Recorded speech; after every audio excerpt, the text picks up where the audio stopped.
Log into gyroscopeme.com, the hottest online radio station in the world. GS Radio all day, all night, worldwide. Powered by Gyroscope Media Group, LLC. GS Radio, the best internet radio station worldwide. Providing the best in music and talk shows. Go to www.gsradionj.com and check out the best internet station in the world. You're listening to GS Radio, internet radio station powered by GMG, LLC.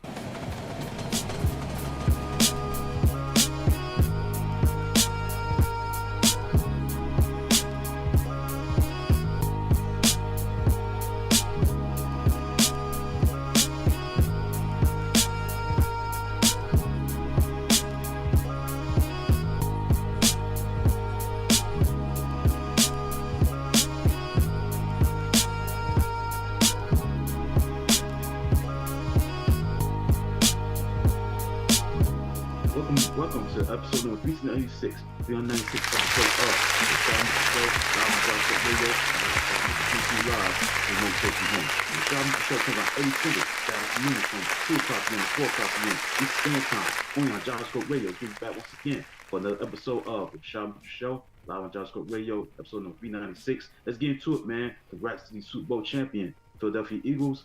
They're back on top of the NFL world. They won the Super Bowl by dethroning the two-time defending champion Kansas City Chiefs, was trying to go for the three-peat, and there'll be no three-peat because they got beat down pretty good, 40-22, at the hands of the Eagles. And it all came down to the defense. Also, Jalen Hurts played very well. He outplayed Mahomes in this game, but the defense set the tone. That's common sense. They did that. 6 sacks, 3 turnovers, including a pick 6 by Cooper DeJean, the cornerback, and to go up 17-0. That's probably like the game changer of the game right there, because that was on 3rd down and 16. I think when you're in that situation, the problem with the Chiefs, they banned the run too much. They banned the run too soon. It's all about passing, throwing. They should just stay with the balance of running the ball and passing the ball. That's what you gotta do in football. Like be a Super Bowl, any game, preseason, regular season, you gotta have a balanced attack. You gotta run the football and throw the football. And for them to just focus on passing, that's kind of got them in trouble. So it is what it is, man. Give credit where it's due. They're back on top. Give credit where it's due to the Eagles. They're the champions of the NFL. And give credit to where it's due, man. They definitely, with a better team, they got a better roster coming into this game. Yes, they had a better quarterback, but the better quarterback was Hurts. And he definitely got it done. And the defense definitely got it done against that offense of Kansas City. And Kansas just don't have great personnel offensively. They got, Mahomes, yes, but Kelsey's getting older. Xavier Worthy definitely put up big numbers in the Super Bowl, but it's meaningless because it was such a blowout. He had 8 catches for 157 yards and a couple touchdowns, but what does it mean when you're getting blown out? He's definitely going to be a big-time player. He's a rookie, so he's definitely going to be a big-time player in years to come. He has a lot of speed. He's quick. He's fast. But the thing is, they just don't have enough. DeAndre Hopkins, dropped the pass. I think he scored a touchdown as well. But I think there was a play where he dropped a pass that should have been caught during that game. But at the same time, man, give credit where it's due to the Eagles, man. They was all over the place on the defensive side. And that's what you had to do. You get after Mahomes, you got to put pressure on, just like any quarterback. You got to put pressure on, maximum pressure. Get after him. You know what I'm saying? Give him happy feet. Do what you can to pressure him. And that's what you got to do with any quarterback, especially Mahomes, the best in the game. And they was able to deliver the goods, and that's what it's about. You got to give credit where it's due to the Eagles, man. They play like a top-notch defense like they was during the regular season. They put it into the practice in the Super Bowl. And that's what it's about. What it's about. Go to the Super Bowl and you do the same thing. That shows you that you're a top-ranked defense, a top-notch defense, and they showed that in this matchup against the Chiefs. And the Chiefs, again, they had a great run. Doesn't mean that they chance against the Super Bowl is over with. They still got a chance because Mahomes is gonna be there for a long time. Maybe they have to rebuild, get a new tight end, draft a tight end. do stuff like that, something like that, to have an heir apparent to Travis Kelsey. Stuff like that. That's what they're gonna have to do eventually, because he's getting up there in age.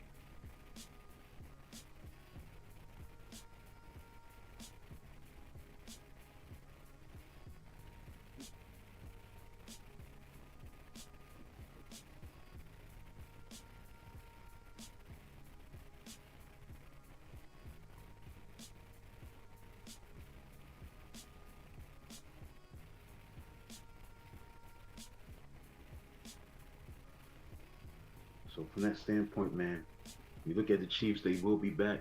They will try to make an attempt to make it six trips to the Super Bowl in 7 years, 5 out of 6 with this appearance in the Super Bowl. But they will be back to make it an attempt to make it 6 out of 7 Super Bowl attempts and appearances to win another Super Bowl 4 in 7 years. They're gonna be in contention. They just gotta do better on the offensive side of the ball. They gotta improve their offensive line. They gotta upgrade their offensive line to protect Patrick Mahomes. They gotta get better receivers alongside Xavier Woods. They gotta get better at tight end. Like I said, draft a tight end in the draft. We'll see. But this Chiefs team definitely gonna be back with a purpose, with a vengeance. Yes, they gotta deal with Buffalo. They gotta deal with Baltimore. But these Kansas City's done their job. They've done what they're supposed to do. They won championships. They've been in Super Bowls. So the pressure's still gonna be on Buffalo and Baltimore, Lamar Jackson and Josh Allen to get the job done, because Jalen Hurts, he has Super Bowl ring. And he's not a game manager. He makes the plays. He made the throws. He was 17 out of 22, 221 yards, 2 touchdown passes. Let you do an interception in the Super Bowl, but he played very well. He outplayed Mahomes. He was a better quarterback. And the thing about it is that he scored a touchdown again, running the ball. So 3 touchdowns. I mean, he definitely is going to be a big time quarterback going into next year. As far as his stock, I mean, his stock is going to continue to grow and grow. The top 10 quarterback, you got to make him a top 10 quarterback. Top 5, you want to put him on that level. Top 7, you put him on that level if you want. But he has a Super Bowl ring. He's not just riding a wave and on a ride. I mean, he has weapons around him. Yes, that's what you got to have to win. AJ Brown had a big game, played well, scored a touchdown. Obviously, Devontae Smith caught a 46-yard touchdown pass. He's a speedster. And Barkley didn't do anything that much in the game. He didn't have to, which is good. Sometimes you don't have to explode for the 150-plus yards in the game. He had 25 carries, 7 yards rushing. He caught 6 passes for 40 yards, very pedestrian numbers, but not all spectacular. But they did enough outside of him with the passing game of Hurts and his running ability. Hurts had 11 carries for 72 yards. He led the team in rushing. So he was the main reason why they won. On the offensive end was Jalen Hurts. His passing, his running ability, he definitely did his thing. But this defense definitely set the tone. Josh Sweat had 2.5 sacks, 6 tackles. Milton Williams had a couple of sacks.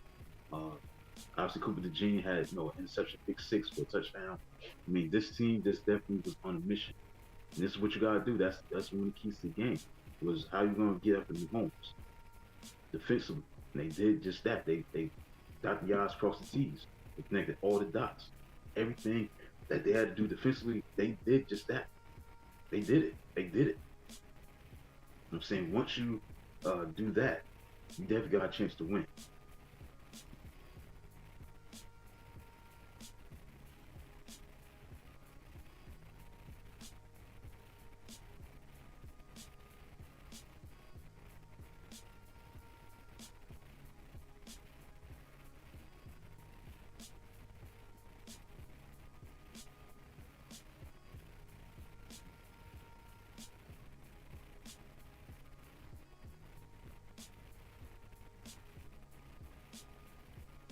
So the future is bright for the Eagles. When we look at the Eagles, their future is bright because when you look at this team, look at Hurts, he's 26.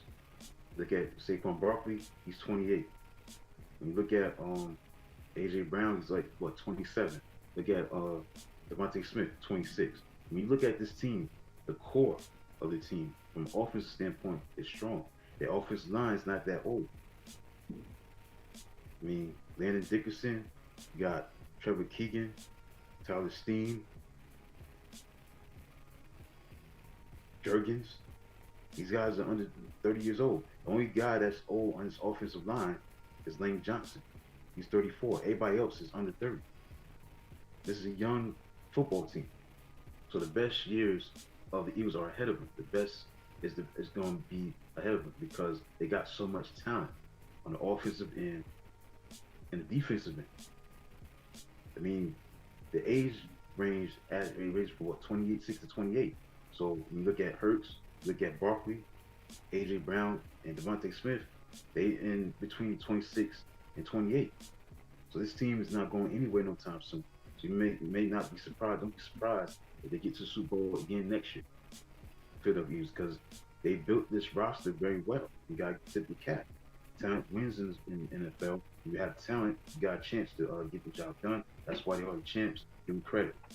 In the defensive end, the only two guys that's like over 30 in the mid 30s is Brandon Graham and Darius Slay. Everybody else is in their 20s, under 30 for the most part. So this is a very young team that's going to be in contention for championships and frequently go to the Super Bowl. Not every year, but they'll be frequently in the Super Bowl for a lot of years. I mean, I just think that when you look at this team, they're so talented, they got a chance to definitely have a dynastic kind of run. Can they repeat? Absolutely. Absolutely. Absolutely. They could definitely go back to back, Philadelphia Eagles, because what they have constructed as a roster, I mean, who's gonna knock them off? Detroit got a lot to prove next year. The 49ers are gonna come back strong. The Cowboys are gonna come back really strong. Maybe Tampa Bay may be pretty good. Washington, obviously, they definitely gonna be tough to deal with. Obviously, Jaden Daniels, but at the same time, Philadelphia's a team to beat in the NFC right now. Even though it's February 15th, Philadelphia's gonna be the team to beat next year. Barring some injury to their key players, they're gonna be the team to beat in the NFL as well as the NFC because they got so much talent. They got so much talent coming back. Now, the free agency factor, I don't know who's going to be leaving this team. Obviously, you can't keep teams together. Obviously, it's not what it used to be. So, as far as like the salary cap situation, I think their core players going to be, available next year. So they may lose some guys in the offseason, wherever it may concern. They may lose some guys. But I still think they're going to be in contention for a Super Bowl in years to come. I think the best years are ahead of them. Now, you look at this, just looking at it right now, the Eagles have a handful of expiring contracts. Zach Bond, for example, who made an interception in the Super Bowl. Can't forget him. He was all-pro this year. You got Milton Williams, Josh Sweat, Mekhi Becton.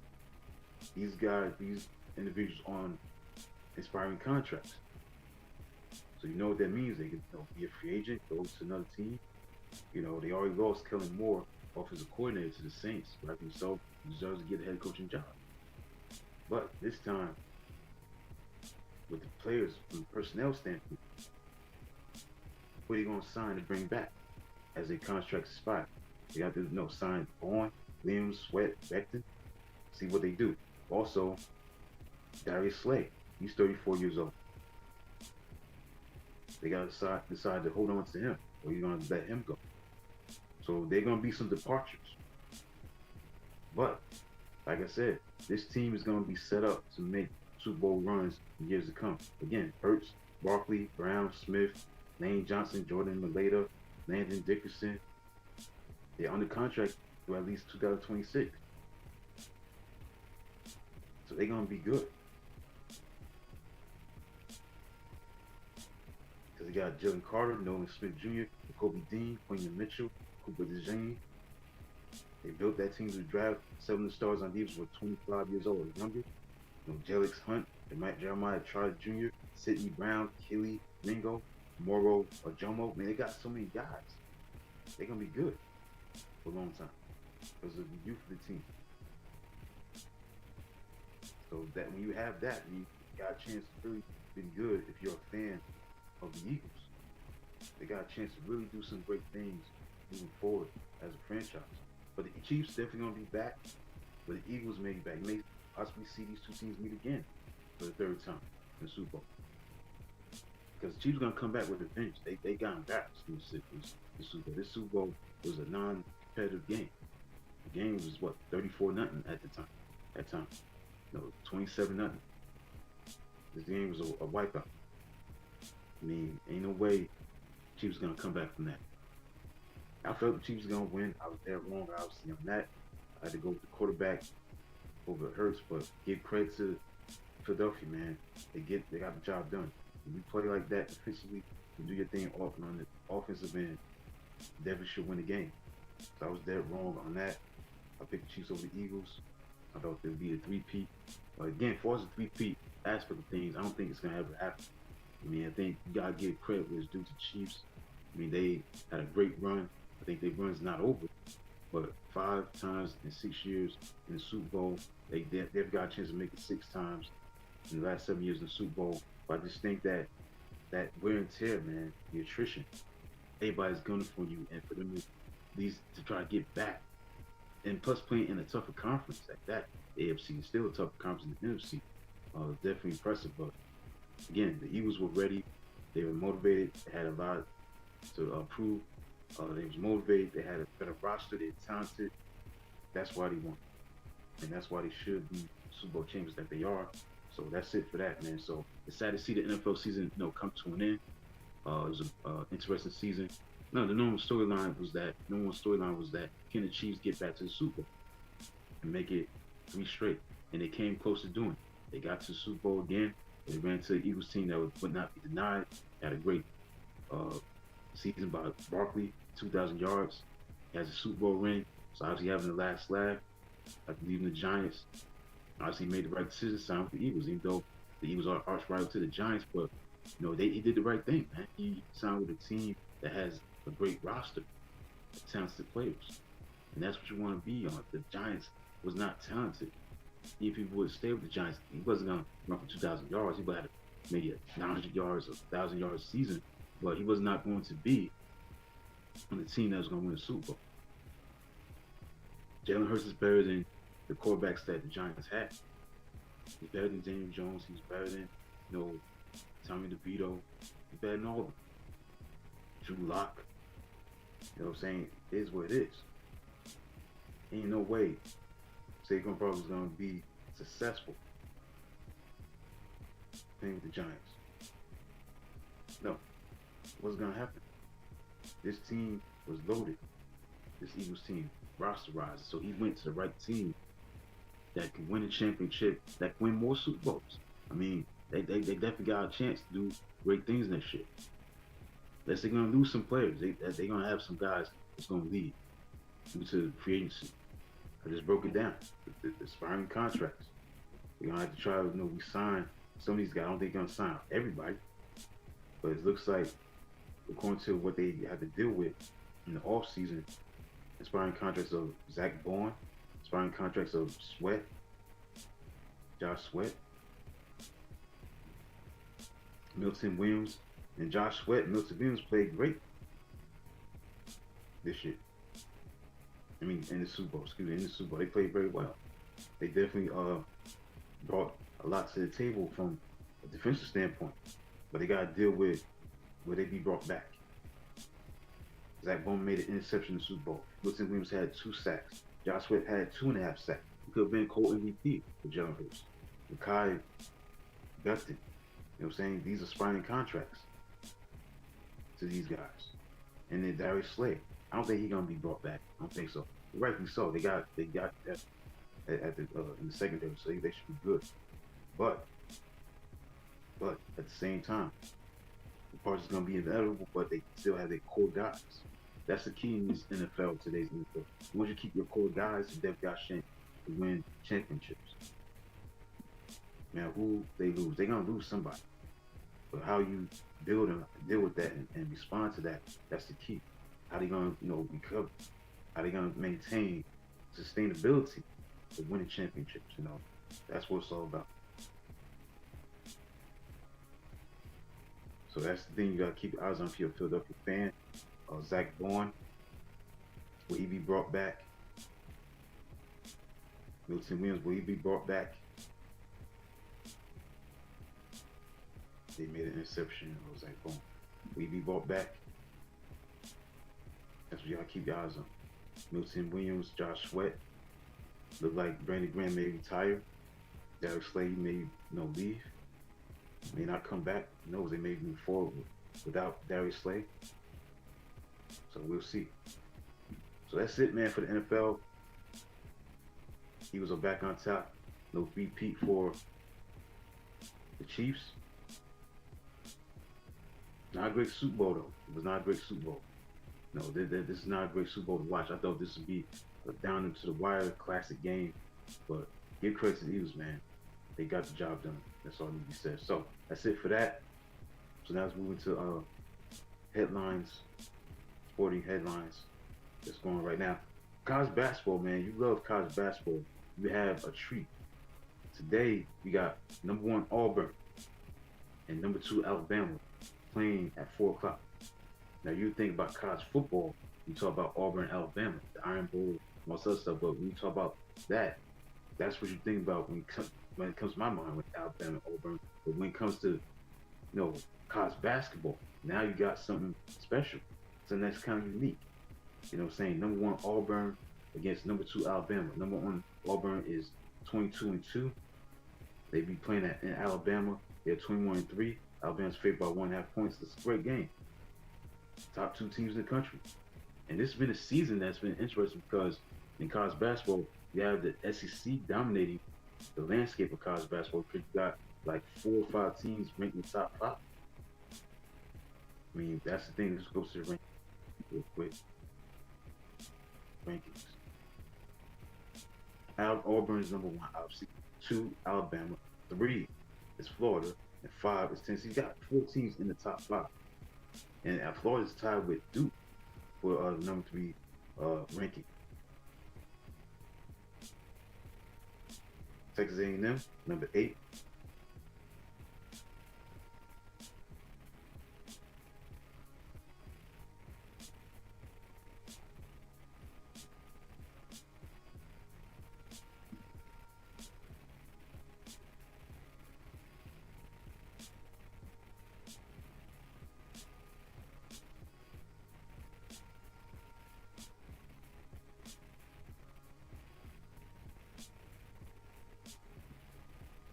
So that's the thing about that. Keep your eyes on that. If you love college basketball, Auburn, Alabama, number 1 versus number 2.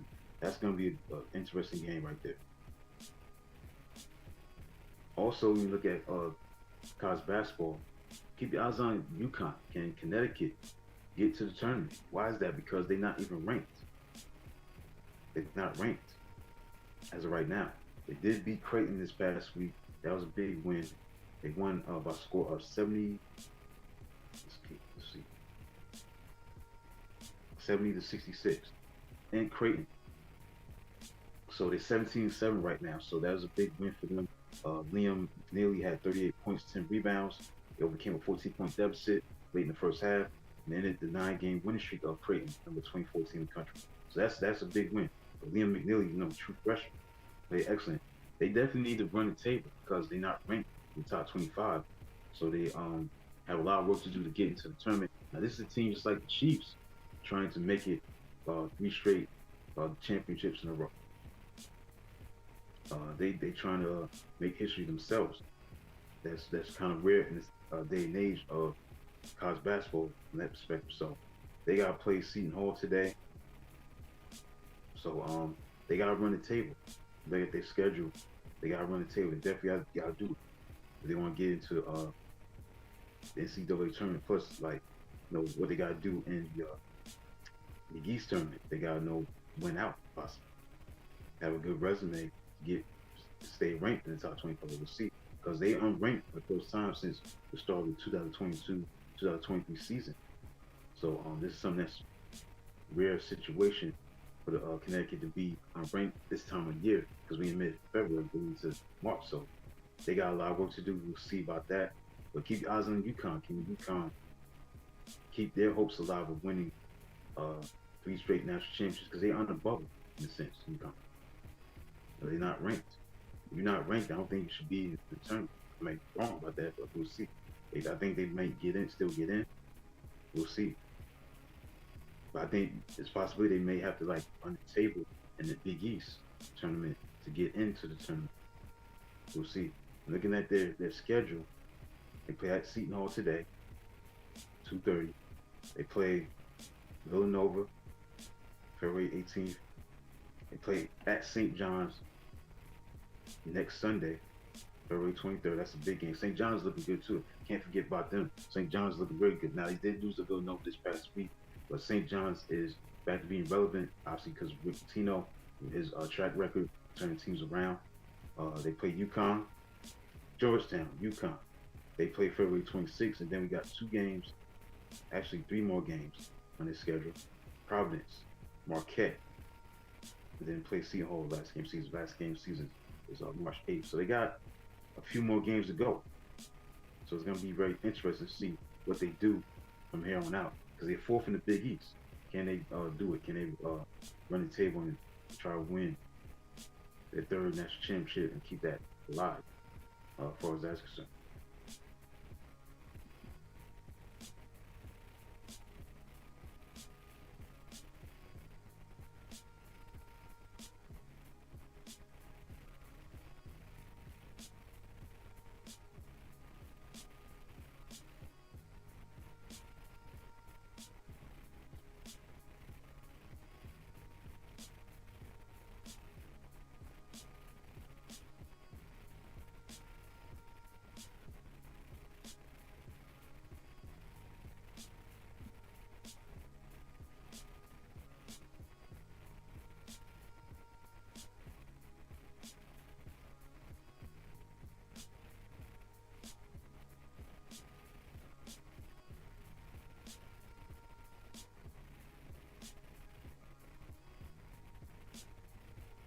So that's it, man. That's it as far as like how basketball is concerned.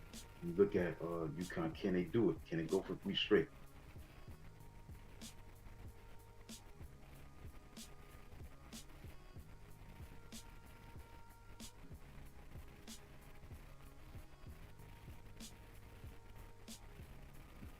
All right, so let's move on to other news in sports. Carmelo Anthony, Dwight Howard, Sue Bird are among the Hall of Fame finalists. Carmelo Anthony, Dwight Howard team, they were part of the gold medal winning 2008 U.S. Olympic men's basketball team. They'll be headlining a group of finalists in this year's Naismith Basketball Hall of Fame class that was announced yesterday on Friday. Also, women's basketball legends Sue Bird, Maya Moore, Sylvia Foles are also among the nominees. Coaches Billy Donovan and Mark Few were nominated. Now, when I look at this, and again, this is Naismith Basketball Hall of Fame. They definitely sort of be in the Hall of Fame. Definitely Carmelo Anthony, 10-time All-Star, 10th on the NBA career scoring list, scoring 28,289 points. He led Syracuse to the national championship in 2003. Dwight Howard was definitely a presence on the defensive end. 3 straight Defensive Player of the Year awards from 2009 to 2011. 8 All-NBA teams. Led the Magic to the NBA Finals. Lost to the Lakers. Then he won the title with the Lakers in 2020. So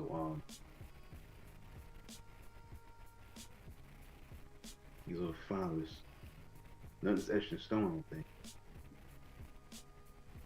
Because yeah, the class is gonna be announced on April 5th to unveil that at the Final Four in San Antonio. So we'll see who really gonna be part of that class. All right.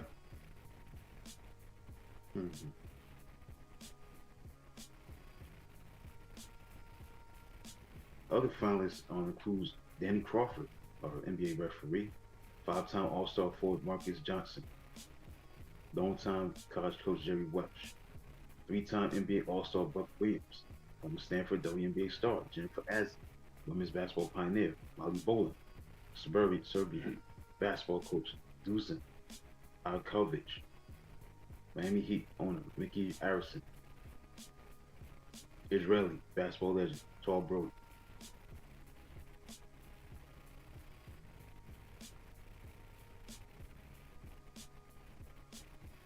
So this class is going to be announced April 5th when the men's Final Four. The main shrine will be the weekend of September 5th, September 6th. That's on the docket. Okay.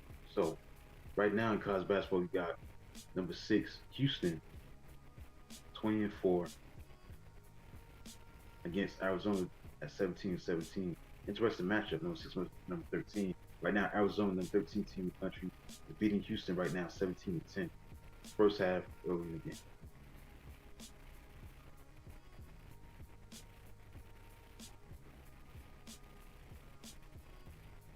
I get into the NBA in the second half of the show. Let's talk about what to look for in the second half of the season, because it's at its All-Star break right now. And the All-Star game is unwatchable.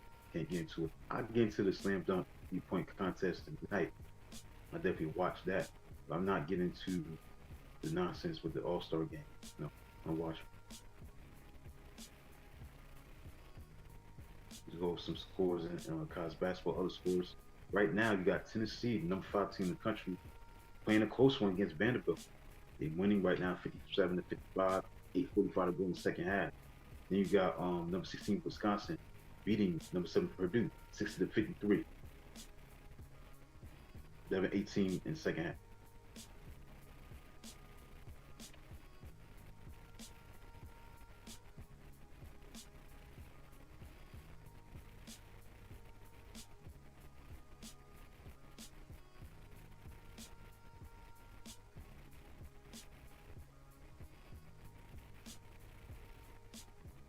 Let's basically it with that. So that's what's going on. But I get to the NBA, let's talk about the standings, everything that took place in the first half, stats, all that stuff. I can't get into no more football on NFL. So second half, we get into the NBA stuff like that. UFC fighting schedule. Maybe read a book. I may do that. I don't know. But see, that's the thing about when the football is over with, the Super Bowl is over with.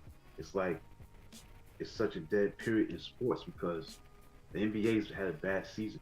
It has not been great. Has not been a great season.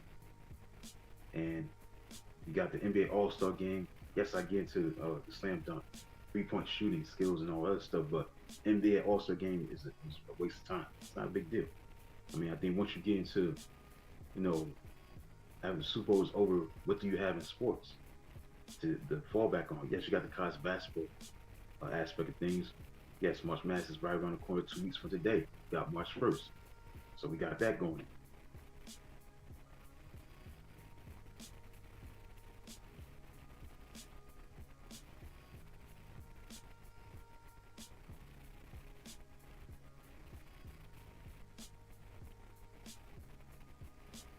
So those are things that resonates right there. Once the Super Bowl is over with, it's like sports takes a back seat. Like you don't have that much going on in sports after Super Bowl is over with. So it's all about that situation. Also, what you keep your eyes on, when you look at the college basketball with the top seeds, I just got Auburn, Alabama, Duke, and Florida. They all look at the top seeds right now. Auburn is definitely clearly the number 1 overall team, as far as that is concerned. Auburn is the overall number 1 seed in the NCAA tournament. Men's basketball selection committee's bracket preview. It was revealed Saturday afternoon. The committee chair saying the title was a unanimous choice of the number 1 team, number 1 overall seed.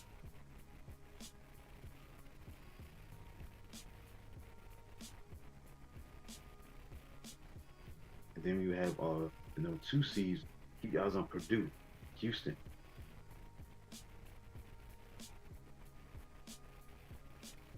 And the Tennessee Volunteers and Texas A&M Aggies.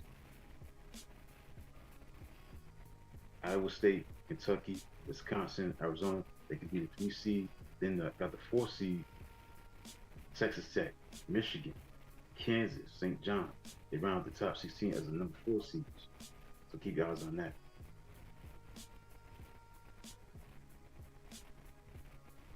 Now, Selection Sunday is March 16th coming up. So keep your eyes on that.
All right, so that's basically it, man.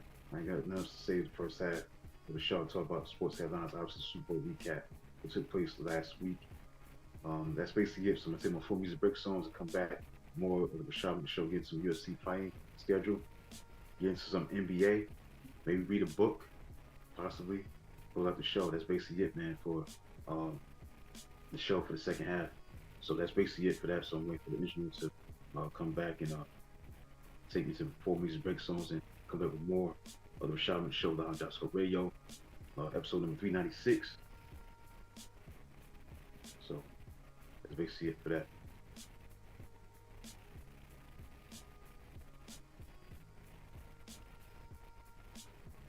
Right, so that's it, man. That's it for the first half of the show.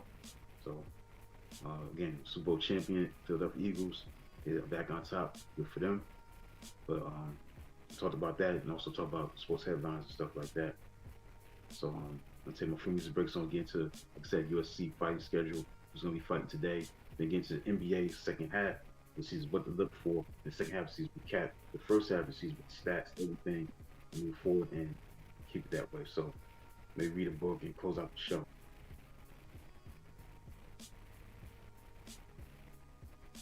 So just wait to take my break. That's basically it. I'll be out the way and come back the second half of the show.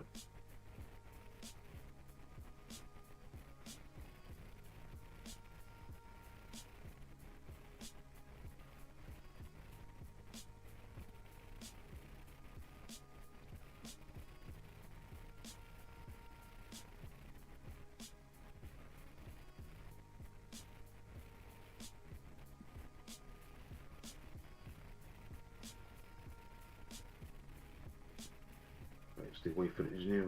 Obviously he's not available right now, but like I said, again, it's just a tough time when it comes to sports. After you see the Super Bowl, which is a terrible football game, now you gotta go to deal with All-Star weekend. Got the All-Star game. You got, yes, pitchers and catchers. Baseball is coming up. Pitchers and catchers are coming soon. But baseball, again, long season. Every game don't count. Everything matters is what we do in October. Yes, it's gonna be a great season, interesting season. See if the Dodgers can, land again and stuff like that. But other than that, I mean, March Madness is gonna be the dominant focus. Once you get into March, obviously the tournament, NCAA tournament with the men's and women's, that's what's gonna be on the docket, man. Keep your eyes on that, definitely. But right now, it's a dead sporting time. You know what I'm saying? Yeah, you got, pitchers and catchers, you got teams coming back for spring training. And you got that stuff going on as the Dodgers try to, again, defend their championship. See right here, the Dodgers, Friedman envisions 5-man rotation until Ohtani is back on the mound. That's the team president of basketball operations, Andrew Friedman. He said that he's planning to use the 6-man rotation. This season is on hold. They're planning to use 6-man rotations on hold until star right-hander Shohei Ohtani returns to the mound in May. So Friedman told reporters Friday that 5 days in April, combined with the Dodgers' depth and rotation, candidates can make the altered plan work. So that's what's going on. So you got pitchers and catchers, got teams coming back, players coming back for spring training. They get ready for the season, and as the Dodgers try to make it, second consecutive World Series championships. Can they do that? We'll see. They are the champions to proving otherwise. We'll see. Dodgers' first full squad workout is set for Saturday, and the club's initial spring training game set for Thursday against the Chicago Cubs. And those teams will begin the regular season against each other on March 18th and March 19th in Tokyo. So the regular season is going to start pretty early. Let's see. When does it start? Truly start. Major League Baseball season start March 18th. So the 2025 Major League Baseball season will begin on March 18th and March 19th with a 2-game series in Tokyo as the LA Dodgers will be playing the Chicago Cubs in Tokyo, Japan before the rest of the season, regular season, and which is set to run from March 27th to September 28th. So everybody else will be playing on March 27th. Also, it will be the 150th season for the National League and the 125th season for the American League. The 95th All-Star Game will be played in Cumberland, Georgia, at where the Atlanta Braves play on July 15th. Obviously, the defending champions are the LA Dodgers. So we got that going on. Right. All right, I think it's time. I think it should be time to take this before we break songs. Okay, I'll be wait a little bit, so we'll see what happens. But like I said, right now, that's on the docket for as far as like baseball is concerned.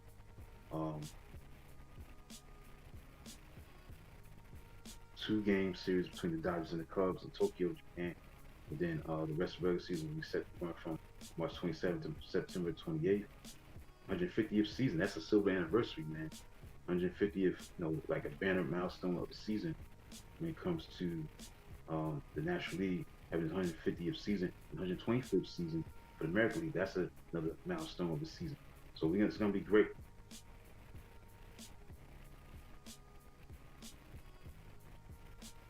So the Athletics have relocated from Oakland to West Sacramento, California, at least 3 seasons before their planned relocation to Las Vegas metropolitan area.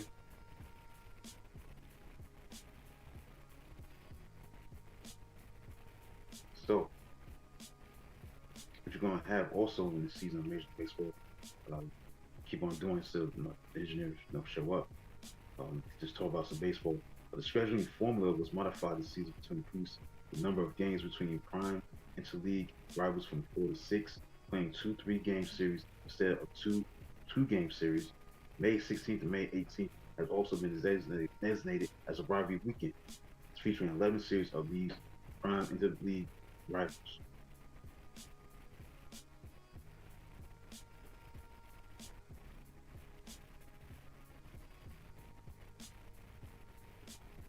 Now the Atlanta Braves and Cincinnati Reds will play a game at Bristol Motor Speedway in Bristol, Tennessee on August 2nd. The Major League Baseball Little League Classic at Bowman Field in Williamsport, Pennsylvania will be played on August 17th with Mariners taking on the New York Mets.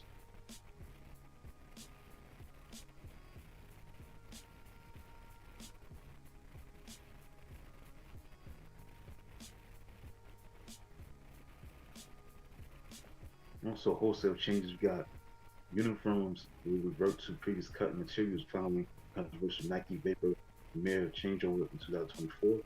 This includes the return to larger letters on the player's name and pant customization options. However, the Betterman logo will remain below the head spoon, piping out certain uniforms as it was in 2024. So for 2025, the road uniforms will use the pre-2024 fabric, followed by the home uniforms in 2026. For the 2025 All-Star Game, regular home and road team uniforms will be used instead of game-specific uniforms that was introduced from 2021 to 2024. So game-specific caps will still be introduced. Also, the Guardians of Cleveland will be wearing a new uniform set. The biggest change for the 2025 season will be seen in Cleveland's blue alternative uniform set. Jersey will continue to have a navy base that will move away from Cleveland across the chest instead before the Guardians down the sea logo. The Guardians Reds home alternative uniform will feature a new look across the chest as a script. Guardians from 2024 will change to the club's bridge print front with Guardians across the chest. Piping on the red jersey will showcase a blue look. Cleveland's white home uniform will continue to carry on its primary historic look with the script Guardians across the chest. The logo will shift from being on a slant to horizontal. New piping will be on the jersey with a red design on the neckline arms. A new home hat will make its debut in 2025, solely with the white uniform set as the main color of the hat will change to red with the blue bill. All hats will continue to feature the diamond C, and the club's blue cup with red bill will be worn with all other jerseys. Home red, road blue, road gray. The road uniform will stay the same. Cubs unveiled a new powder blue alternate uniform featuring a stylized Cubs logo on a striped chest, influenced by the team's early logos, and a guitar pick shaped sleeve patch featuring the city name. The cap is blue with a white panel, emblazoned with the stylized Cubs logo in front. The uniform is inspired by Chicago's history of blues music, was worn during Friday home day games in the summer. The Athletics replaced their elephant sleeve patch with a new patch representing their temporary home in Sacramento, along with the silhouette of the Tower Bridge. On the road, any alternate green uniforms will be blazing the Athletics instrument in place of the city name. The Athletic will also bring back the all alternate uniform last worn in 2018 with thinner green pipe. The Red Sox moved their Yellow City Connect uniforms to full-time alternates, placing the navy blue road alternates uniforms to make room for a new City Connect uniform. In the Mets, they will be unveiling a new alternate blue pullover road jersey. It features the New York script in blue trim with orange across the chest, which is a feature on the team's road jersey in 1987. This will replace their blue home alternate jerseys. The gray road jerseys will also be tweaked, removing the blue piping and adding blue stripes on the sleeves, collar, and pants. The Nationals brought back the alternate red AW uniform after one season absence, but removed the white and blue piping due to the 4+1 rule by Nike. The team retired the white alternate pullover W uniform only after one season. The Orioles added orange pants to pair with the orange alternate uniforms for select games. The set will be worn with an orange and black cartoon bird cap. Now this marked the first time since 1972 that the Orioles would wear all orange uniforms as an alternate option. They will continue to wear white pants with a white panel cartoon bird cap for other select games, the orange uniform. Now here are the anniversaries and special events. Jackie Robinson Day, April 15th. Mother's Day, May 11th. Peak Pregnancy for Breast Cancer Awareness. Patch for Armed Forces Day, May 19th. Camouflage Patch for Armed Forces Day weekend, May 18th, May 20th. Poppy for Memorial Day. Number 4 patch for Lou Garrett Day, June 2nd. Play ball patch in partnership with USA Baseball, USA Softball. Blue ribbons for prostate cancer, June 15th. Mother's Day, National Baseball Hall of Fame, museum logo patches, July 19th, July 21st. Gold ribbons for childhood cancer, September 1st. Number 21 patch for Roberto Clemente Day, September 15th. Major League Baseball debut patch for players who play their first Major League game. Number 24 patch in memory of Ricky Henderson. Patch featuring Sacramento and the Tower Bridge to commemorate the team's first season in Sacramento. 150th season in the National League since 1876. Got the Braves hosting the MLB All-Star Game in 2025. The 30th anniversary of 1995 World Series Championship. Also the 30th anniversary of Cal Ripken's Jr.'s 2,131st consecutive game, breaking Lou Garrett's consecutive game streak. 55th anniversary of 1970 World Series Championship. 150th season National League since 1876. Chicago Cubs, Chicago White Sox. 20th anniversary of the 2005 World Series Championship. The 50th anniversary of the 1975 World Series Championship. The 35th anniversary of the 1990 World Series Championship. Number 14 patch in memory of Pete Rose. The 30th anniversary of Coors Field, Colorado Rockies. 25th anniversary of Comerica Park. 25th anniversary of Dakin Park. The 40th anniversary of 1985 World Series Championship. 10th anniversary of 2015 World Series Championship. The Dodgers got some anniversaries. The 70th anniversary of 1955 World Series Championship. 60th anniversary of 1965 World Series Championship. 5th anniversary of 2020 World Series Championship, and they're gonna wear number 34 patch in memory of Fernando Venezuela, 2024 World Series Championship. The Brewers will be wearing a Bob Uecker patch in memory of the former team broadcaster Bob Uecker. The Mets will wear number 7 patch in memory of Ed Kranepool. New York Yankees will have the 25th anniversary of the 2000 World Series Championship. The 45th anniversary of 1980 World Series Championship for the Philadelphia Phillies. 65th anniversary of 1960 World Series Championship, Pittsburgh Pirates. Got the 15th anniversary of 2010 World Series Championship, San Francisco Giants. 25th anniversary of Oracle Park, the Washington Nationals' 20th anniversary season. So this went down basically what's going to be taking place, special events and the anniversaries of the baseball season as it begin next month. So that's it, man. That's it for the first half of the show. Hope you enjoyed the first half of the show. Take 4 music breaks, songs, come back with more Rashad on the show, get into UFC fighting schedule. Also the NBA.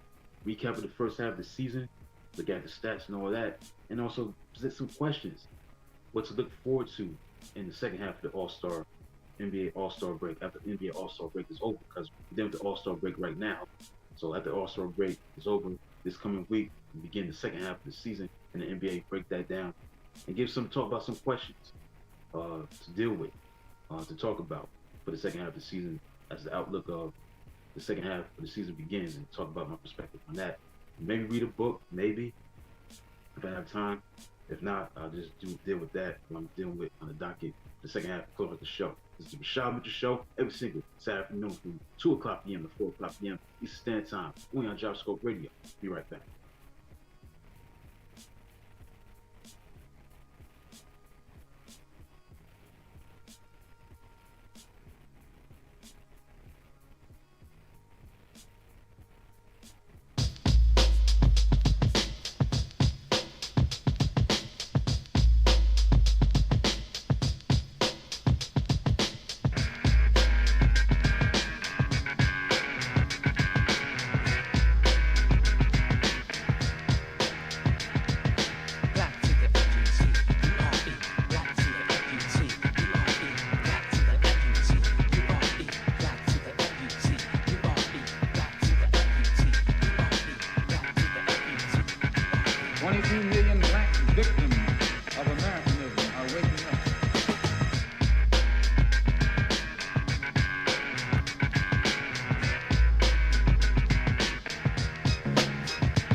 black I'm proud, proud, proud, proud.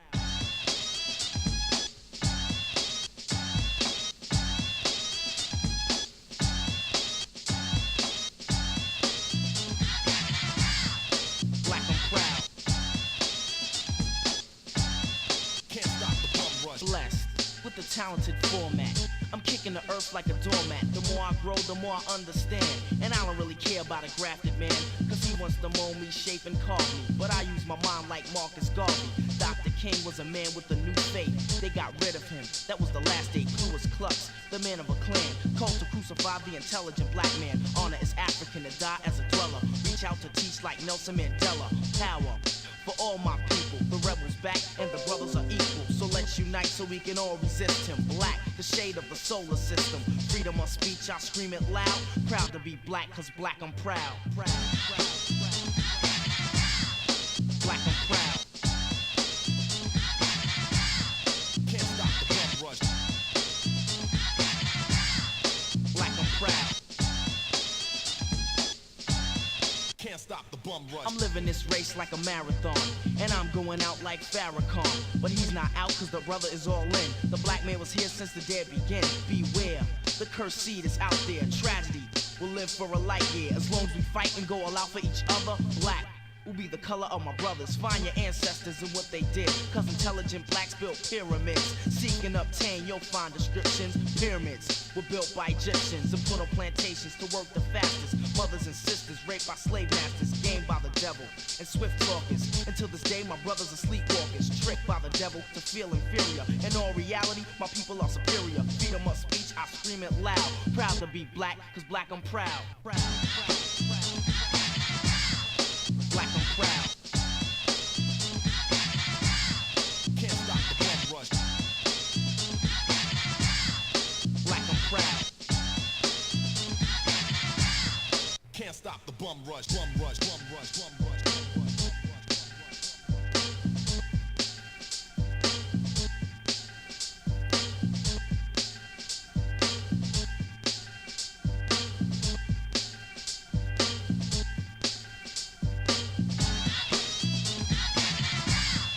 Black I'm proud. Can't stop the bum rush. Black I'm proud. Can't stop the bum rush. Form the freedom fighter, here to keep fighting. Illustrating the issue on a government item. Africa is in need, but the government's stepping. Collecting taxes for testing weapons. You can stand by the rebel, cause I know it's gonna be a better day. Another way, I'm proud to say black is dominant and here to stay. Before this day, I cannot wait to see who will win over love and hate. Use your brain. Don't kill it with base. A mind is a terrible thing to waste. Hannibal conquered Europe on elephants. Another black man of intelligence. We grow with the black complex, but we should be encouraged by Malcolm X. With freedom of speech, he spoke it loud. No sellout! No sellout! Proud to be black, cause black he was proud. Proud, proud, proud. Black I'm proud. Can't stop the bum rush. Black I'm proud. Can't stop the bum rush. Bum rush. Bum rush. Bum rush. Bum rush. Can't stop the bum rush. Black I'm proud. Can't stop the bum rush.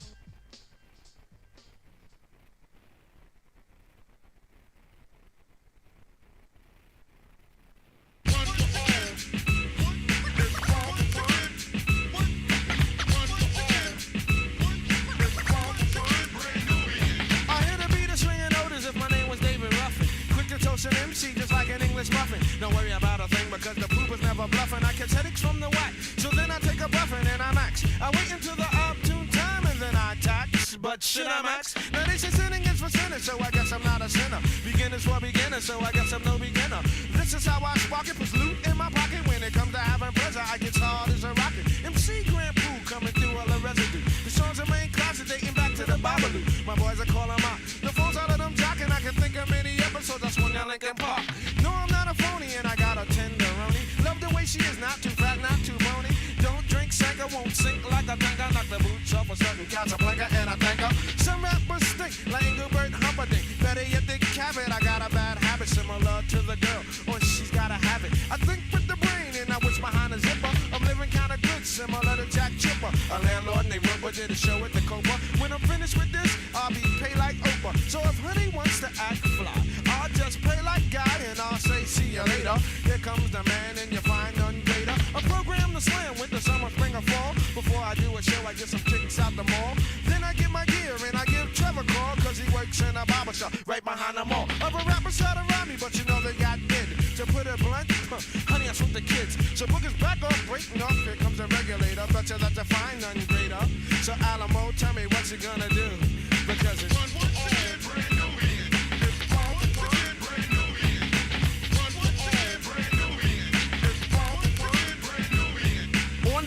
a style, I swear you caught a clip. My suitcase is packed and I'm going on a trip to Philadelphia. Go for self and still be slamming. School bell is ringing and I caught somebody cramming for a test. Oh yes, my city got his thick.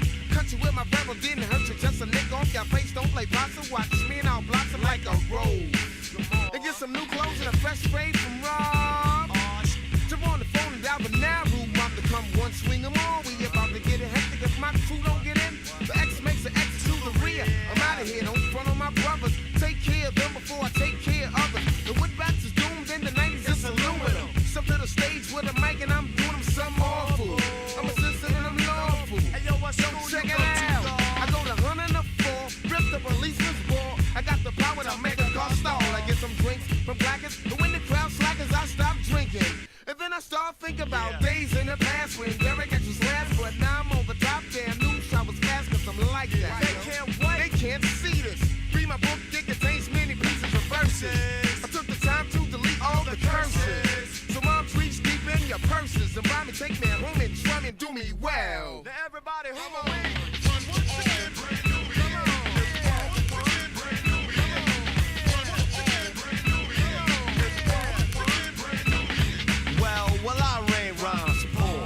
It up like a straw and jump on the dance floor. Cause every time I step in a jam, I make like a door and slam. But then girls try to turn my knob, cause I'm a heartthrob. I guess it's just a hazard that comes with the job. Cause every time Barack Obama showed Jamal's intellectual, girls wanna get sexual.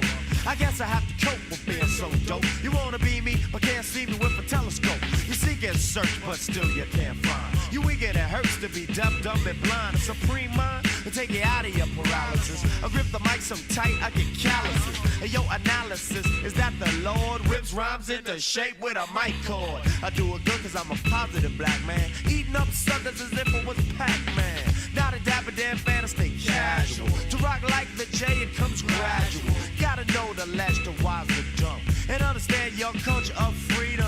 Power equally with the gods, so you can build and bone your cipher. All your life you must teach truth of the true and living God, not a mystery spook. And when you do that, pursue that goals, play the student enroll, and all it ain't you'll prosper.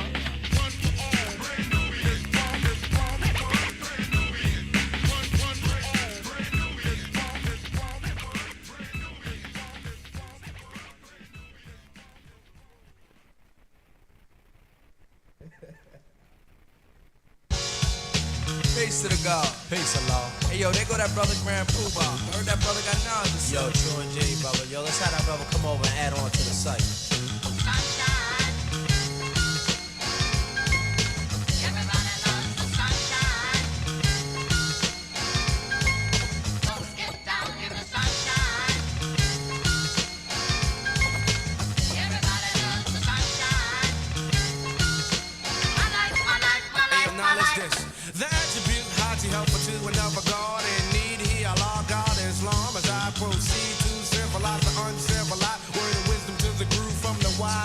I guess I'm like the verbalizer for the fact of moving blackwards. This Asiatic black man is a dog spelled backwards. The maker, the owner, the cream of the planet Earth, father civilization, God of the universe. Manifesting thoughts with my infinite styles, making sure this travels 23 million miles. The other six I set the crucifix because the heart of the problem is this. Speak on it, God. Preacher got my order, putting money in the pan for the rest of the week. Now I'm eating out of soup can. He has a home, drives his caddy to town. Has my old earth believing that he's coming from the ground. Slain are those who fought for what was right. Slayed are those who fell victim to the pipe. A drug-controlled substance contained in a vial. Said about a devil as he looks and he smiles. Good at the game of tricknology, but I have knowledge of myself, you're not fooling me. You see the answer to me is black unity, unification. bad situation. I wrote this on a day of wisdom power. All being born of myself. I won't diss the next brother to be paid. It's not my trade, it's just a plan that is designed by the colored man. Now our babies are born to think this is the way of us. That's the way the devil wants it, so it is no fun. It's just that sad old song, self-destruction, to stop our reproduction. Then put our wisdom before us. Murderer. That makes it wisdom, knowledge. Murderer. But we need knowledge, wisdom to bring forth the understanding. Murderer. Culture, freedom. Murderer. Power, refinement. Murderer. Equality, God build, destroy, borns our cipher. Murderer. Can a devil fool a Muslim? No, not nowadays, bro. Do you mean to say the devil fooled us 400 years ago?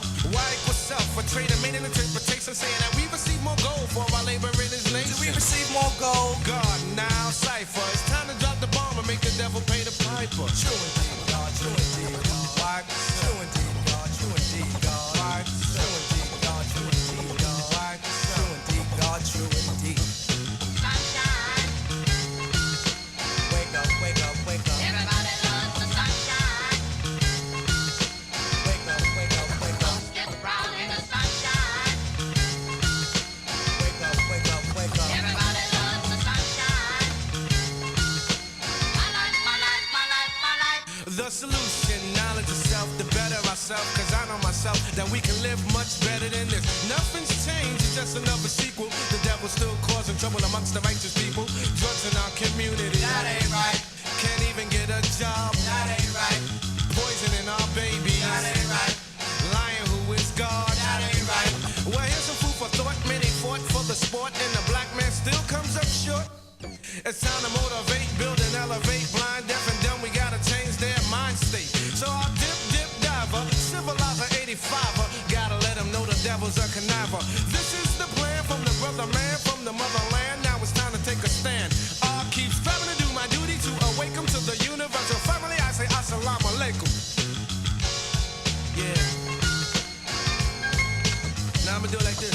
Enough respects to the brother John DJ. Enough respect. Enough respect to my brand Nubian brothers. Bussin', Lord Jamal, God Allah. Derek X is on the flex.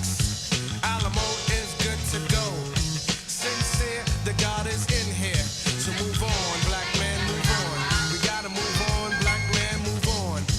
Move on, black man, move on. We gotta move on, black man, move on. Now before I motivate, I'ma just say like this. Please, educate Allah's children with equality. Move on, black man, move on. You gotta move on, black man, move on. Move on, black man, move on. You gotta move on, black man, move on.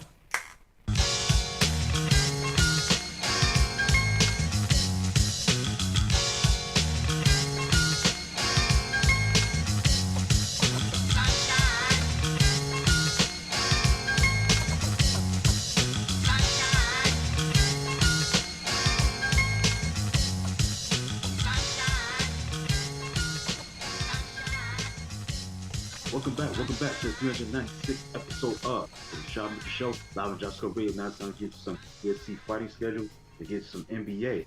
I think that'll be enough to cover everything and close out the show. So let's get to UFC fighting schedule. We got a main event tonight. We got the middleweight division main event. Jared Cannonier against Gregory Rodriguez. Jared is 17-8, fighting Gregory with 16-5. This is the main event at 7 o'clock p.m. tonight. Then you got the featherweight co-main card. You got Calvin Kattar, 23-8 against Youssef Zalal, 16-5-1. That's at 7 o'clock. That's a co-main event on the card. Then you got at middleweight fight, 7 o'clock p.m. The middleweight division, you got Edmund Shahbazyan. It's 13-5 against Dylan Budka, 7-4. Today, 7 o'clock p.m. In the light division, you got Ishmael Bonfim, 20-4 against Nazim Sadikov, 9-1-1. Middleweight division, 7 o'clock p.m. Rodolfo Vieira, 10-2 against Andre Charleston, 12-4. Got some cancellations. One cancellation, Rodolfo Vieira was supposed to fight Jacob Macon. That's canceled. Let's get into preliminary card.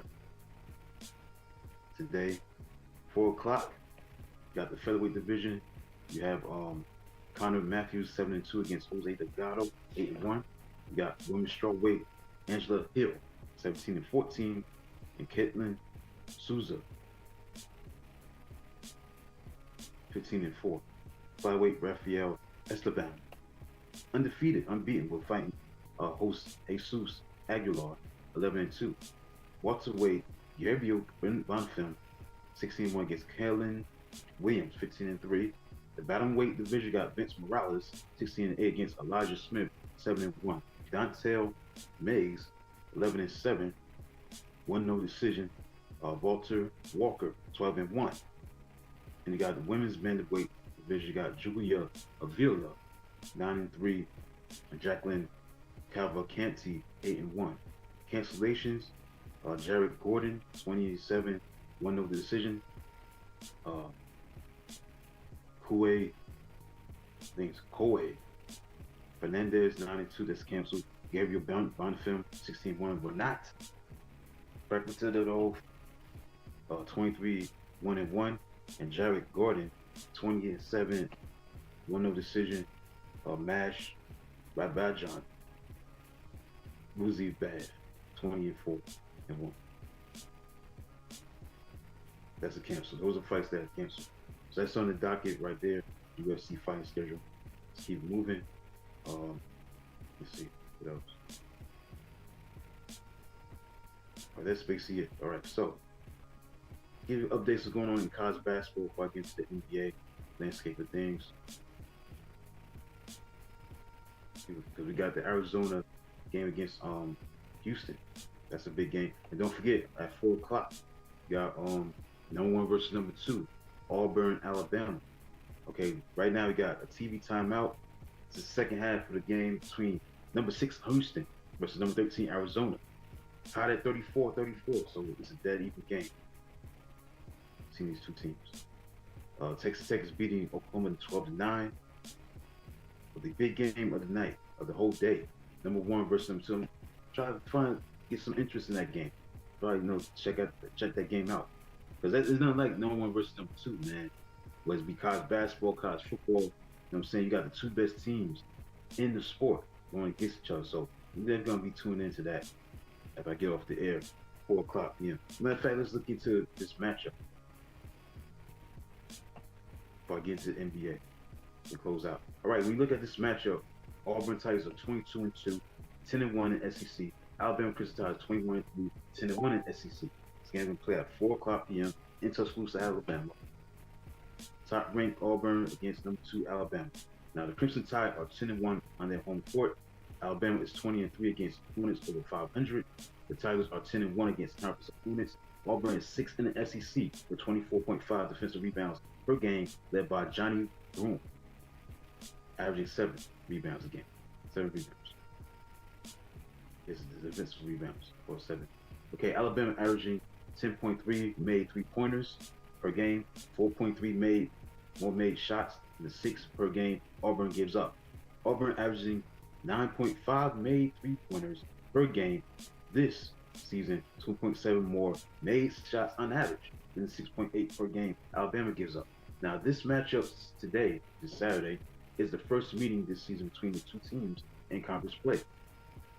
Top performers you keep your eyes on is Mark Sears. He's averaging 17.8 points a game, along with 4.9 assists for the Crimson Tide. Aiden Holloway is averaging 13.8 points over the last 10 games. Broome is shooting 50.8%, averaging 18.1 points for the Tigers, and Miles Kelly is averaging 12.6 points over the last 10 games. Now, last 10 games, the Crimson Tide is 9-1, averaging 89.7 points, 38.5 rebounds, 16.6 assists, 5.6 steals, 5.4 blocks per game, while shooting 50% from the field. The opponents have averaged 80.1 points per game. The Tigers 9-1 is averaging 80.2 points, 34.3 rebounds, 13.8 assists, 8.1 steals, 16.9 blocks per game, while shooting 45.2% from the field. The opponents have average 71.4 points.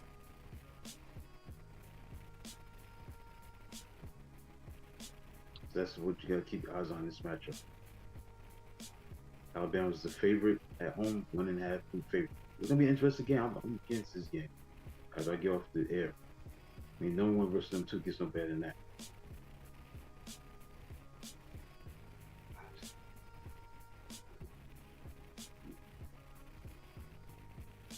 Right, Draymond Green obviously has something to say all the time, but he's very outspoken this morning. Said calls NBA games boring, no substance. That's what he says. Now, the All-Star games in Oakland, California this weekend, where the Golden State Warriors play at.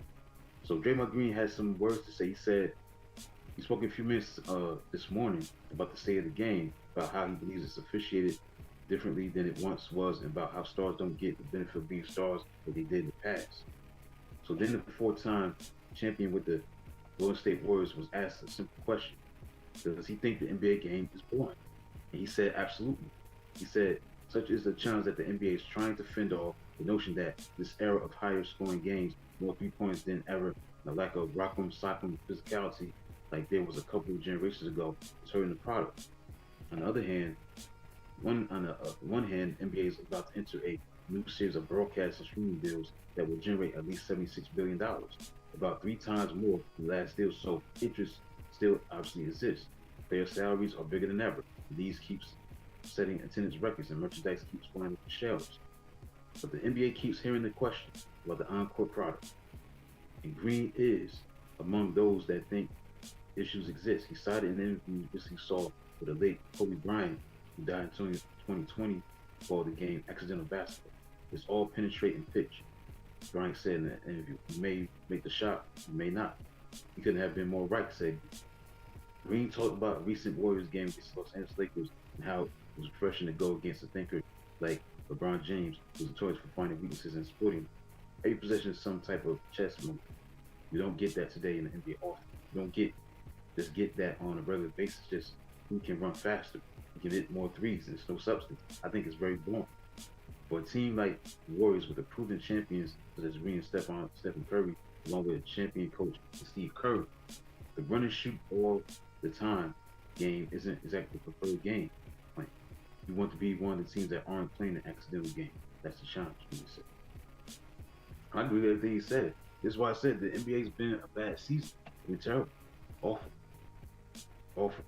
I mean, the NBA's been very, very bad this season. And this All-Star game, I'm not going to watch it. I'll get into the skills challenge. I get into that. So the skills challenge and slam dunk contest, 3-point shooting contest. But this All-Star game is unwatchable. See, they're gonna have a different format because what they're gonna have is Team Kenny, Team Chuck, NBA All-Star semifinals. First team to 40 points wins. 8:20 p.m. And at 9:20 p.m. they're gonna have Team Shaq and Team Candace. Semifinals. First team to 40 points wins. And the championship, first team to 40 points wins. It's nonsense. Nonsense. I'm not watching that stuff. Not a big time, product. I agree with everything Draymond Green says. It's not a big time sport, the way the game's played.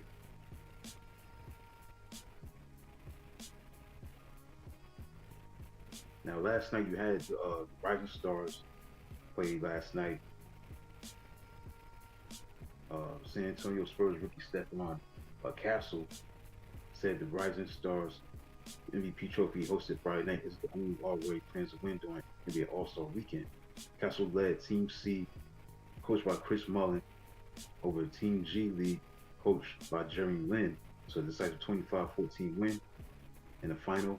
And Castle scored 11 points, collected one of his 3 assists on Utah Jazz rookie Keontae George's game-winning three-pointer. Team C won its first group game, with Castle hitting the deciding jump shot to beat Team T, coached by Tim Hardaway Sr., 40-34. So in the first 2 games, the target score to reach was 40. In the final, the target score was 25. The Rising Stars games made up of 3 teams with 7 first and second year players, and a 4th team with a 7 G Leaguers was the start of a jam-packed itinerary for Castle. 6'6" guard is also competing in the slam dunk contest tonight, Saturday night. So see what he does tonight. Okay, so the Rising Stars win earned Castle's team a team berth in the Sunday's All-Star game, where we go against Shaq's OGs, LeBron James, Stephen Curry, and Kevin Durant. Castle will join Blake Griffin as the latest players to compete in events in all 3 nights of All-Star Weekend. Griffin did it as a rookie in 2011 for the LA Clippers. The All-Star game will mirror Friday's format as 4 teams of 8 players will compete in a mini tournament. All 3 games played to the target score of 40. Again, it's still not no interesting. I mean, I'm not gonna watch nonsense because they doing this because the lackluster All-Star games that has been the last few years, but overall it's been bad for the past 10 years in that case. I mean, it's not been that great. No zeal for competitiveness, no defense. They're gonna try and restore something. I could care less. Nonsense, man. I can't get into it. Terrible.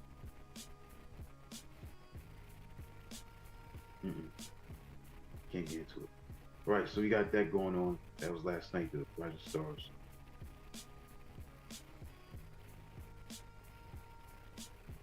But tonight, I'll be getting into tonight's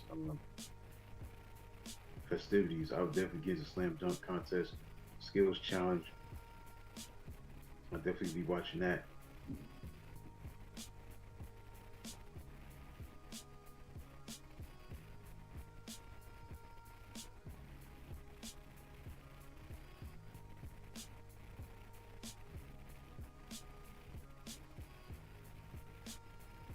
So I'll definitely get into that tonight.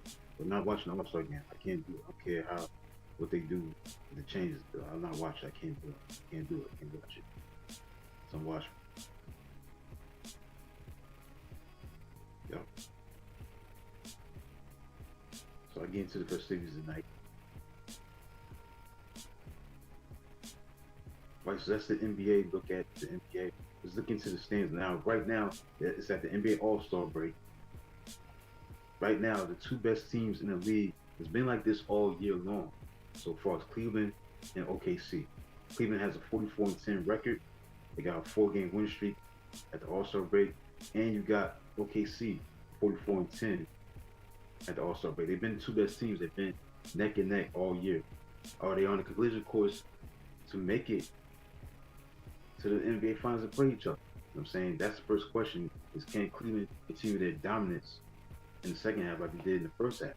They've been so great all year. They're playing excellent football, excellent basketball. They're playing at a high level. How much can they play like that? Have they reached their peak as they go into the second half? You know, that's the thing to keep your eyes on when you talk about this second half of the season. You know, what can they do to keep that maintain that same focus like they did in the first half of the season? That's the thing to keep your eyes on.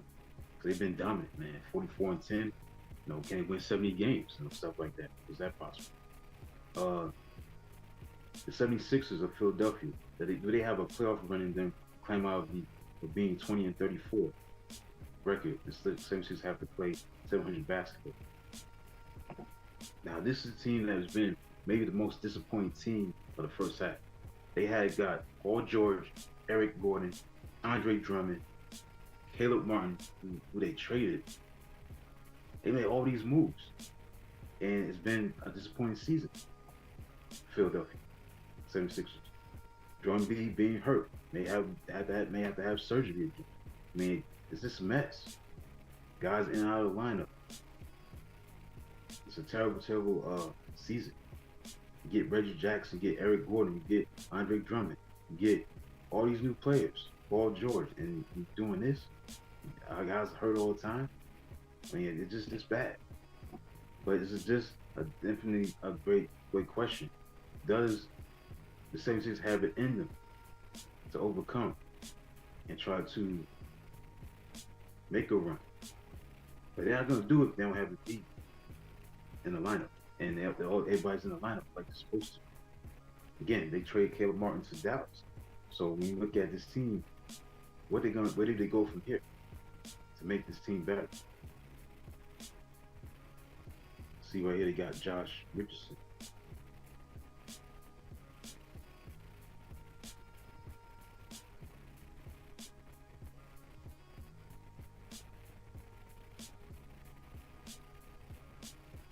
Josh Richardson's on the team. Yeah, Ray Jackson is with the Wizards, so they traded him. Like I said, man, it's just a lost season for this team. When you talk about the Philadelphia 76ers, because they had so much, lined up for this season to have a great season, and now they're 20-34. They've lost 5 games in a row. They're not playing good basketball. They're playing terrible basketball. I mean, they're never, healthy. There's always something with this team that makes you think, like, what's going on with this team?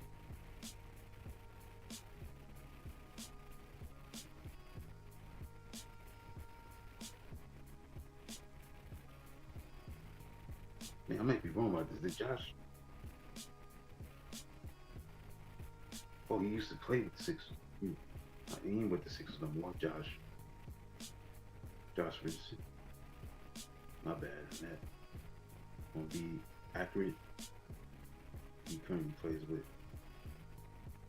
right now.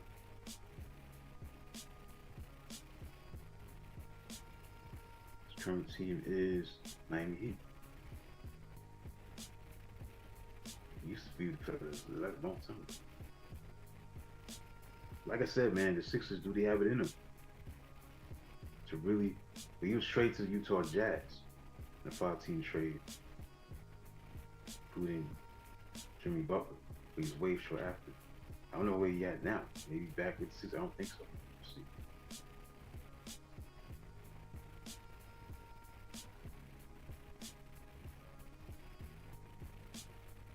He was released by the Jazz. The way he's at now. Whatever it is what it is. Like I said, man, that's one of my questions too. With the Sixers, can they make a run? Or is it gonna be a lost season? Because they have to play at least 700 basketball to really qualify for a playoff spot. So it's gonna be a lost season for the 76ers. Another question is, can Luka Doncic and LeBron James coexist to win the championship for the Los Angeles Lakers? I think it's a great question. I don't think they will, because first of all, when you trade Anthony Davis, now Anthony Davis, what else is new with this guy? He's out again for a month with an abductor strain. So what else is new with this guy? This guy's always hurt, just like Jordan B. This guy Davis is always hurt. Great player, but he's always hurt. So he's out for a month. So that trade does not work out for the Dallas Mavericks, trading Luka Doncic. I mean, unbelievable. This guy played. See, let's look at this. He had 24 points, 13 rebounds, 5 assists, and 3 blocks the first half. Anthony Davis. His first impression, did well. Then he got this injury. Got hurt. It was a non-contact injury early in the second half. Did not return. So now he's out with a left abductor strain, expected to be silent for multiple weeks. I think he may be out for a month. Out for a month. His absence could stretch to a month. I mean, come on now. You can't trust this guy. Seriously? You're supposed to be the guy that's supposed to make the difference for this team in this trade. But the problem with the Lakers is that the Lakers don't have a rim protector. They don't play defense. That's going to probably be their downfall. So I don't think they're going to win a championship. No. That's another question I want to present as we look into the second half of the NBA season, which starts this coming week after the All-Star break is over. Is the Memphis Grizzlies ready for a long playoff run? That's a good question, because we look at the Memphis Grizzlies, with John Morant being back, and they're looking really good. They're second in the Western Conference, 36-8, 18, 36-18. They're looking good. It's possible, but I don't know. I'm not sure. I got to see more from this team. Jaren Jackson Jr. is playing well. Also, John Morant's playing excellent this year. 20.7 points, 23 points averaged by Jackson Jr. He leads the team in scoring. Zach Edey, the rookie center, is playing good as far as rebounding. Leads the team in rebounds 7.6 rebounds a game. He's averaging 9.5 points a game. So he's looking good, real good. I don't think so. I got to see more from this team to really be convinced that they can go all the way and make a long run. But they looking good right now. They 36 and 18, and the Denver Nuggets are looking good, 36 and 19. They have won 8 straight. They got the longest winning streak as a team in the NBA right now. Those winning streaks, they got the longest. They won 8 straight. So Denver Nuggets are playing like the Denver Nuggets that we accustomed to seeing, that we expect that to know about. This is a team that you should expect to be in the mix of the top 3 top teams in the Western Conference or the NBA in general. Houston is 34 and 21. The Lakers are 32 and 20. Like I said, I don't think they're gonna win championship because, the defense. As far as the coexistence, LeBron and Luka, that's gonna be a great test. See how they iron things out as far as the chemistry aspect of things and who's gonna share the ball, willing to give up the ball, sacrifice, whatever it is. Clippers are 31 and 23. Minnesota's 31 and 25. Dallas, I think they finished, man. I just think that when you don't have Davis, now again, he could be back sooner rather than later, but him out for a month, man, you gotta find out what you really nailed with this guy in the lineup. And with this guy being taken out of the lineup, that's gonna hurt them. They plays right now 30 and 26. Sacramento's 28 and 27. Golden State's 20 and 27. Obviously got Jimmy Butler. I still don't think they're gonna do anything in the playoffs or make it to the playoffs. Phoenix is 26 and 28. Very disappointing too. And with Durant and the guys that got Booker and Bill, they're just terrible. San Antonio 23 and 29. See what they can do as far as making a playoff run. We'll see. But look at the Eastern Conference. Boston 39-16. They're gonna be in the mix to turn it up in the second half. Once the second half begins, they're gonna definitely play like they're supposed to play. Can they repeat? Yes, they can. I still got to see more from Cleveland, but once they get their guys back, be completely whole, I think they'll be dangerous. Boston. Also, another question that's a good question is: can the Detroit Pistons be the most dangerous team in the playoffs? Because the Pistons are currently in the 6th spot in the playoff run. That's a good question because they're playing very good basketball and they're looking really good right now. They're 29-26. They won 4 straight, so they're going into the All-Star break on a great note. Can they be dangerous for any opponent in the postseason? If this postseason started today, they'll be playing the Knicks, a 3 versus 6. And the playoffs start today. You have Cleveland playing against Atlanta, Boston against Orlando, the Knicks will be playing Detroit, and Indiana will be playing Milwaukee. I know you got to play and stuff, but I said that probably, like, traditionally, that would be the matchups. Yeah, I mean, Detroit got a lot of talent. Cade Cunningham, he's the Cowboys. He's definitely the guy that makes a difference on his team. He's averaging 25.4 points per game, leading the team scoring. Ivy, I know he's out with I think he hurt his knee, his leg or something. Yeah, he's out. He got his lower leg. They said that that's just to a walking boat. Now he's beginning lightweight bearing activity. He will be updated in another 4 weeks. The team progressions of rehabilitation process, so maybe he'll be back for the playoffs. We'll see. But then you have Malik Beasley. He's doing his thing, 16.5 points a game. Tobias Harris, 15.5. Tim Hardaway Jr. His team look good. Can it be dangerous? They possibly be. You never know. They're looking really good right now, Detroit. They're not that far behind Milwaukee. Milwaukee is 29-24. They got a chance to move up. That's a good question. So questions like that resonates when we talk about this questions about the second half of Detroit. Now let's look at the stats, player stats. Shai Gilgeous-Alexander still leads the league in scoring, 32.5 points a game. Trae Young's the top assist man, 11.5 a game. Stephen Curry is number 1 in 3 points made, 4.4 threes. Domantas Sabonis Domantas Sabonis is averaging 14.6 rebounds a game. He's number one in rebounding. Victor Wembanyama is 3.8 block shots. He's number one. Number one. Steals, Dyson Daniels, number one. 3 steals a game. He's the best at that in that category. That's the player stats. Let's get to his team stats. Memphis Grizzlies right now, 123.3 points a game. Lead the league in scoring. Memphis Grizzlies. That's the reason why they are number 3 in the they number 2 spot. Let me see, make sure. They number 2 spot in the West. They number 2 in the conference in the West because the scoring aspect, they can score. Cleveland Cavaliers, 122.7, number 2 right there. Denver Nuggets, 121.5. Knicks, 118.4. It's Thunder, 117.8. The Denver Nuggets is number 1 in field goal percentage, 51%.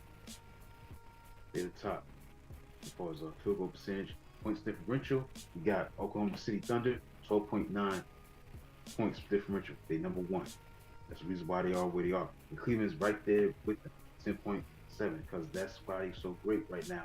44 and 10 with identical records because of what they've been doing during the first half is why they have these categories. They need to be this kind of department of among the leaders in the top 5 of the leaders. Because look at Cleveland Cavaliers, they number 2 in field goal percentage, number 2 in points scored. Oklahoma City is number 5. That's the reason why they've been the best what they've been doing all year long.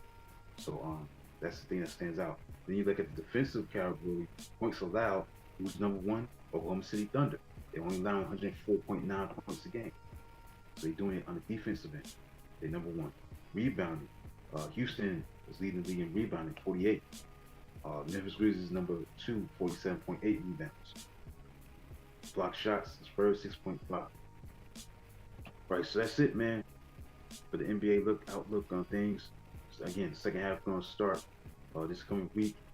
We got the All-Star break going on. As I said, I ain't getting to the All-Star game tomorrow night, but I'll definitely get into the All-Star festivities, 3-point shots, slam dunk skills, whatever it is they got going on tonight. The usual stuff they have on the menu as far as All-Star weekend is concerned, so I'm looking forward to that. Right, quickly before I close out, see what the score of Arizona and Houston right now. Arizona is winning 48-45 with 7:27 to go in the second half.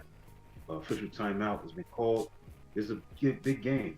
Number 13, Arizona versus number 6, Houston. So it's a close one, but keep your eyes on the number 1 versus number 2 matchup. That's the game to keep your eyes on, man. 4 o'clock p.m. Eastern Standard Time. Number 1 Auburn, the best team, the number 1 team in college basketball, against the number 2 team, Alabama. A rivalry, man, SEC style. So keep your eyes on that, man. They're gonna be looking at that game after I go off the air. Take a look at that game. It's gonna be an excellent game to watch. So that's a good thing. Watch number 1 versus number 2 matchup. Auburn, Alabama. Keep your eyes on that. So that's it, man, for the 396th episode of the Rashad with the Show Live Gyroscope Radio. We got one more show to go. One more show. And that'll be for next week to close out the month of February. Because February is a short month, so February 22nd will be the last show in February. So I'm gonna end on a great note. Episode number V97. Get you close to the 400th episode of the Rashad with the Show. That'll probably obviously take place in March. So looking forward to that milestone. So I gotta get past 397 first. It'll be next week, then March. We'll definitely have the 400th episode. So I ain't gonna do nothing special for that, but see what happens. But 396 episode is gonna conclude today on February 15th. So hope you enjoyed my Super Bowl recap, sports headlines that I talked about in the first half of the show. Then I got into some baseball. No, I ain't expect to go into that. Like, talk about what to look forward to, for the season, stuff like that. Like I went over what to look for, the outlook of the Major League Baseball season, some of the events, the anniversaries and stuff like that. The season's gonna start, stuff like that. So I got into that. First half, then the second half, got a UFC fighting schedule. Who's fighting today? Then I got into the college basketball. I did some college basketball talk today, which is good. Got into that. I think we did talk about that in the first half. Definitely in the second half, we'll talk about that with the Auburn Alabama game and Arizona Houston game that's going on right now. Then I got some NBA. Again, the NBA season is at its All-Star break right now. So keep your eyes on, the All-Star festivities tonight. If you like the All-Star game tomorrow, that's you. I'm not watching it, so it's unwatchable. I'm looking forward to the second half of the season. I talk about questions, what to look for that are presented, and I gave some answers. What can happen with these the questions that are presented. Can the Cavaliers and Thunder maintain their dominant play in the second half of the season? I talk about Philadelphia 76ers. They have a playoff run in them to come out of the 20-34 record that they had. They lost 5 straight. You know what I'm saying? So Luka Doncic, LeBron James, can they coexist to win a championship? I talked about another question: Memphis Grizzlies, are they ready for a long playoff run? Can the Detroit Pistons be the most dangerous team in the playoffs right now? They're currently in the sixth spot in the playoffs right now. And can the Boston Celtics beat people? So I talk about those kind of questions during the second half of the season. So about the second half of the season to look forward to. So that's it for the show. Be back next week for the final episode in the month of February. So that concludes episode number 396 episode of the Rashad the Show, Down Josh Scope Radio. Hope you enjoy everything I talked about from top to bottom, all the above. So for Ron Williams behind the boards in the great studios of Rochelle Park, New Jersey, in the control room, I'm your host, Rashad Mitchell. Until then, talk to you next time, next afternoon for the final episode of the month of February, live on Gyroscope Radio.